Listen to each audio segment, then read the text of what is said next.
And I have some special visitors in my station today, and I love company. And I'm especially proud and honored to have these two drop in today and share a little bit about what they do. We have a couple of EMS workers, and I'm going to let them introduce themselves. Good afternoon, I'm Matthew Sanchez, EMT here in Navajo County. I'm Tina Donnelly, crew supervisor and paramedic from Winslow.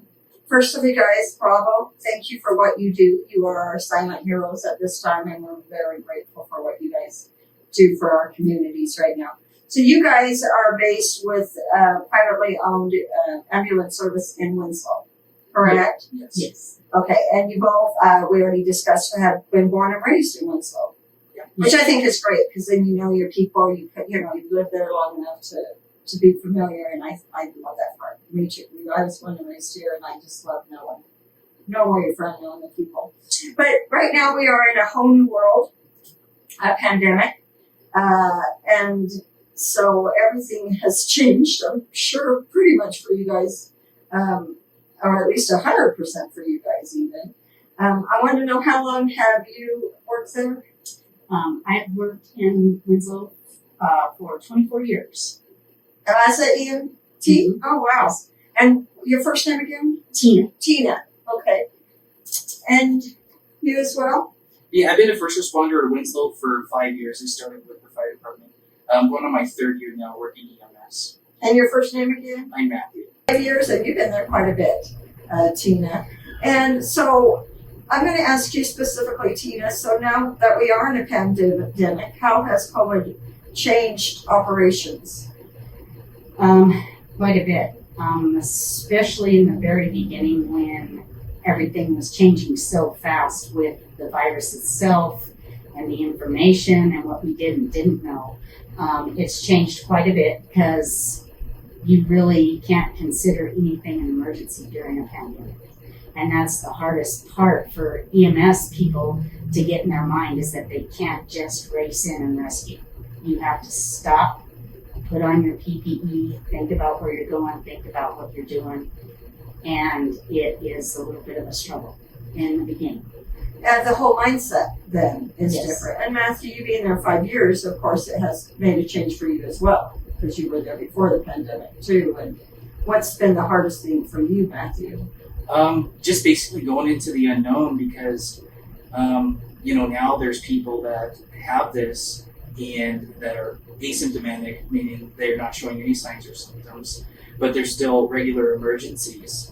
And we're still risking ourselves as far as exposures go, like we're dealing with these things that we're not necessarily knowing whether or not they have it or not. So you could say that the stress is, like again, 100 times worse from before, because now you're going in. I mean, you dealt with stuff before, but this is a little different, and you have and because it spreads so quickly and out of so many ways, you definitely have to be fearful to go home to your family. What do you guys do differently to help protect your families?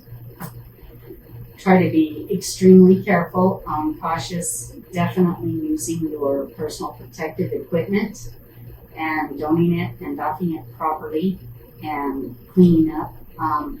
We also, now we tell the staff not to take like their work boots and that kind of thing to their personal home.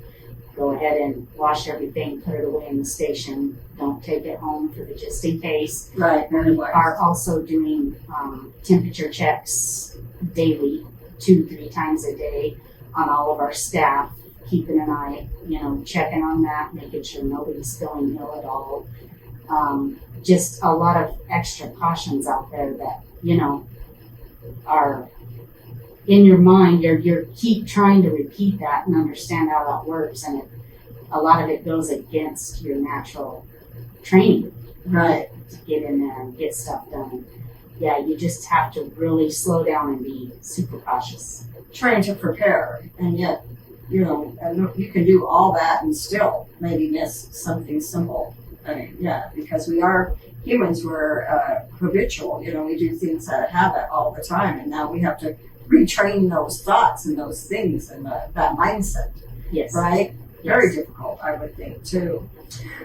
So I wanted to ask, do you guys get frustrated to see people without masks, or to see people maybe around and just a lot of people having a good time? And does that... If it's in a close proximity where you can't really distance, and there's a whole bunch, it is slightly frustrating, because there's, that thought process going into it. But two, when you're working with all the PPE on, it's very hot, very, it kind of confines you. It's the in and out of that, and the time it takes to get prepared to go in, and then the time it takes once your patient's delivered and you're cleaning up. And you just think, if everybody could slow down a little bit and have a little bit of thought for somebody else, maybe we could slow this down and give the people who are studying it time to get more information, because it's the unknown, I think, is the scariest. Oh, I agree. So yes, if somebody here, you're like you said, you guys go all day in the mask, in the suits, all of this. You have to do it all day long. Where people are complaining about putting it on to go in a store, putting it on to go around people. That's all we're asking. Just like I told them, if you're sitting in your car, don't put it on. If you're at home, I don't put it on. I go to work, I come here. It's just, I don't see nobody. But if I go in somewhere, I try to be aware of that. Yes, just try to do your part. And we're not trying to bring fear. We're trying to just be smart. There is a pandemic. People are dying, and we just want you.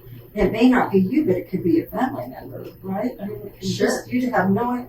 Are you seeing people from all ages? Yes. Yeah. Yes. What seems to be your biggest age right now that you're getting calls on? It actually is all over the board. We have a station in Donato as well. So, and in Winslow, and it kind of is all over the board. And in a small community, when you know everybody, it makes it difficult too, because two of the local hospitals there in Winslow have lost workers to this, and it's hard. It's hard on a whole community. Right. I totally agree, and it's. I was just telling you that I have an EMT member in the Valley who is now in the hospital, and he was a first responder too, and he's only like 23, 24, but he's in the hospital with bad lungs. Hopefully he's getting better, but yes, it can affect you guys in that way too. So yeah, very scary. Again, very thankful. Do you ever think of not going out, or that you would? You said some people took some time off before, and they have every right to do that. And Sure. Trying to protect their family, it is fearful. You don't know what to expect. Are those people coming back now? Do you still have people wanting to do the job? We do have people still wanting to do the job. Those specific personnel have not come back yet. Oh, okay. There's some young kids, and they're also responsible for older family members, Okay. grandparents, and Okay. whatnot. So Which they're, makes sense. yes, very concerned, and it's very understandable. In the very beginning of this, for a little while, my boss was actually having me, because I'm the supervisor, work from home to try to make sure to keep me as safe as possible, and that was extremely difficult for me not to be able to be there with my crews and check on them and see them, and it was very tough. But now, are you back in the field Yes. now? Okay, good. So how does a response to a COVID or suspected COVID patient, like when they call you, do they say we have COVID, or we have, how does that affect your resources though too? Yeah, it does affect the resources to some degree, and they do try to notify and say that possible exposure if the dispatch is aware of that. And it's because of the time, that it takes to get prepared. Somebody in there obviously is calling for an ambulance. More than likely they need it. Whether it's a life and death emergency or not, it is that person's emergency. Exactly. And that's how you have to view it. And when it slows you down to get ready, you're kind of beating yourself up, because you can't just race in. And then the cleanup afterwards. And So it is, you're probably getting 2.5 times tired on one call versus a normal, Oh, wow. depending. Yes, see, people don't think about that. We just don't realize. So it takes a lot more of your resources to do all that. Not to mention the PPE. So I do have the PPE and EMS. So are you guys able to find everything you're needing? Do you run out? How's that been? We were having some struggles with some of it there for a while. We never ran out, luckily, and I was able to get some SP100 respirators for my EMS crews that have interchangeable filters, which was really nice. I was able to provide that for them, but it is a struggle. We're trying to stay a little bit above water with it, and sometimes we'll order something today and they won't give us a delivery date, sooner than 4 months down the road. And you keep thinking, am I going to make it? Am I going to make it? Because we don't know. Yeah. The numbers are growing, and we're starting to see a lot more. So, and the interfacility transports, because the 2 local hospitals are small, so a lot of patients have to go out. So Flagstaff, Phoenix, Tucson. So we're getting a lot of long distance also, which takes your one ambulance out of the area for much longer. Wow. And then, that just hit me. Even after you bring that COVID patient in, I bet just the cleanup and just to make sure you cover everything in that ambulance, right? To stop the spread. Yeah, definitely. We run into, because we primarily run 911 traffic, but we also do interfacility transfers. And a lot of the interfacility transfers are confirmed COVID patients. And like you were saying, the cleanup gets a lot longer than just a normal 911 call. We've got to cover every surface, and not only decon the ambulances, but also deconning ourselves, which also takes time. So we're not just running from call to call. We've got to decon everything, including ourselves. Can I ask what kind of do you use to do that? So we have this Cabicide spray and wipes. You just coat the entire ambulance and hit every surface and wipe everything. Yeah. Wow. Okay, the learning curve as it relates to operations and COVID. So that's kind of a hard question, I know, but and to me, I'll just throw it out there because when my son did get it, and I shared with my listeners already, him and his partner went to 2 different doctors, and there was actually 2 different. It was an emergency outlet or whatever. They had 2 different ways of treating it. So to me, the learning curve is even hard because you've got different things being told to you, and then they change daily, I would imagine. So yes. Touch on that. The daily information changing is a little overwhelming, and trying to keep everybody updated, the amount of emails, and my guys are like, we're changing this again. How are we supposed to remember when, and I said, I know, and I know it's difficult, and just talk about it amongst yourselves. Today's email said this, remember, and try to bounce it off, figuring out ways for them to remember and get it. I'm sitting here passing it out. I don't have it memorized myself, know? Yeah. And that's it is difficult, and it is changing. And I did have one of my staff members who ended up with COVID and ended up in the hospital, and they were treated with the positive antibody plasma, recovered now, and just returned back to work last week. Doing okay, but yes, that is different. She is the only one that I personally know of that was treated with that, and luckily came through things okay. But like I said, we've lost several community members in Winslow, and it's tough. That you just don't know. It is really tough, and with that ever changing, like I said, they're learning because it's a new pandemic. They're learning different things every day about it, so that's why it changes. I mean, they're not trying to confuse us and make life hard. It's just they really learn something new every day about this, I believe, and how to treat it and what's best for it, and so on and I just don't think it gets out to all the different entities quick enough, even. Sure. Which is why they were treated differently in the valley, Yes. 2 different places. Because it's so hard to cover all the bases Yes. with the growing knowledge. But we are learning more, and I think they are finding ways, like you said, they did treat her or him with that, and it did work. So hopefully they're learning. Hopefully more people will be treated and be getting well. Always in our prayers. What do you guys feel like are the ripple effects in the community from an EMS perspective? Like, how is it? We kind of discussed it, but how is it just moving right through the community? You can see the numbers. Are you getting more calls? Can you see that ripple effect? Yes, you can, and it is growing, and and then staffing becomes an issue, because we get tired. We've been battling this for a while, and it's day in and day out. And with, like I said, the extra time and the extra precautions, it tires you a little bit more. And it's growing, and then you get somebody has to be out there sick or something comes up, and now everybody has to jump on board to not only cover their own but now cover that, and staffing and room and filling up and the overflow and the more long distance transports. And so not even the physical fatigue, but I believe probably your mental fatigue as well. Just the fact that you can get, the stress of it. Yes. Do you see your drivers or your people being more stressed, your workers? Yes. Yeah, I don't know how you can. For sure. Right. So do you do anything to help with that stress? Have you guys do you have not have time?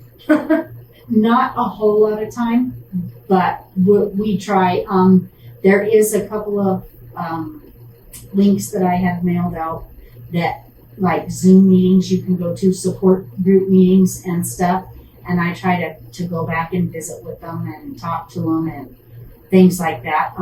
But it's really hard because what do you do? Yeah, no, you have no answers. You can't tell them there's light at the end of the tunnel because you don't know that there's light at the end of the tunnel. Just we got to keep marching. We're not sure where that tunnel ends right now, are we? Right. But I'm hopeful. I'm always a hopeful, my cup's half full type of person. So I feel like there's light there. But yes, it's hard to see right now, isn't it? Especially for you guys who are in the midst of it. You see things we don't see every day. That's why they wanted to have you on here. We want you to point out what you see every day. What's a typical day? How many calls are you getting typically? For COVID in itself, I would include all of them because this is still one day with you, including the COVID. So yeah, we still have it's not just COVID. We have other emergencies out there, right? So yes. A typical day, I would say probably 10 to 15 now. At least some days or more. Mm-hmm. And that's a small town. Mm-hmm. Yeah, can you imagine in a big city? Yeah, it's a small town. Okay, so just one last question then. Your guys' personal experience with COVID. What's it done to you? How's it changed you? I really wish there could be a better way to disperse factual information across the board from leadership down, and that people really could see that this is a serious issue and nobody's trying to take control of you. It's just, can you help us out a little bit? There's a lot more to this than you see, especially if you don't work in any healthcare setting, if you haven't directly had a family member affected by it. And just understand people are having a hard time and it's difficult. I think you said that very well, your words on that, because you're right. There's so much through Facebook and through all the media outlets that we have, social media, there's so much fake news coming out as well that they all have opinions and not all of them are correct, but they're getting all this bombarded. But you're right. If we could have the facts and everybody could know these are the facts, you can trust it, wouldn't that be a pretty world? Yeah. I'll have to play that song. Such a pretty world today. Look at the sunshine. Matthew, how has it affected you personally? Do you feel? Well, I mean, I had friends that have tested positive and have fortunately recovered. I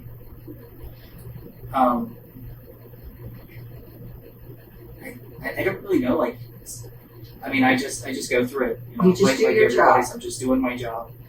Like you said earlier, the stresses are definitely increased. because in one day, if you transport 3 positive COVID patients a mile and a half from one hospital to the other in Winslow, that's a lot of time to get through. So Yeah, I feel free. I'm sorry you guys have to go through this, but at the same point, I don't know what we'd do without you. You know, what would we do if we didn't have people like you, and didn't have our police officers and people willing to go in and get the job done and take care of the nurses and doctors who have lost loved ones and employees and people they work with to this, but yet they still have to go in and do their job every day, just like you guys are. Yes. Well, I'm very, very thank you, Matthew Sanchez, Yes. right? Yeah. And Tina, you're listening? Donnelly. I appreciate you guys taking the time to come on today. I think it's important for people to realize that there is a pandemic out there. There is a disease. It is killing people. People are getting sick every day. It is spreading. And if you can just help us out a little, you know, wash your hands. What can you tell them? What do you want to tell them about helping you out? How can they help you out? wear the mask. It definitely works, because we've run into exposures where we've only had the mask and the patients have only had the mask and without all the full protective gear, and later on find out that that patient was actually a COVID patient, and we get tested and are fortunately negative. That should indicate, like, hey, it's working, it's doing something. The mask works. The mask works. Good point. Very good, Matthew. Yeah, that's what we need to hear right there. Yes. And like I said, I'm not saying, I know a lot of people have breathing issue or heart issues or asthma. There's a lot of reasons people may not wear the mask. We're not saying wear it every day, right? We're not saying you're sitting in your car alone if you're walking down the street. When you're around people, like I put mine on, like I said, I don't wear it. I'm home or here. But if people come into my station, I want to have it on. I want to protect you. So, and then you guys have yours on, which I'm sure you're getting used to. You probably have to have it on, like you said, all day long. Yes. Wow. And it's miserable. It isn't fun, but you've got to do it. So if you guys would just do it when you're around people to help stop the spread, these guys would get a few less calls perhaps, right? Yeah. And you can go home to your families every night. Well, is the prayer. So we will keep you in our prayers. Again, thank you for coming in, both of you, for taking the time. Is there anything else you'd like to share? Just thank you for the invite. Yeah, thanks for having us. Okay. Well, I appreciate it very much. I'm touched, and I think you've shared some very important things, and hopefully we can, if just one person listens, then thank goodness, you know, hopefully more heard it and got the message. But yeah, just we can get them one person at a time to help stop the spread of this. You guys take care of yourselves, be safe, and yeah. Thank you. Thank you very much for what you guys do.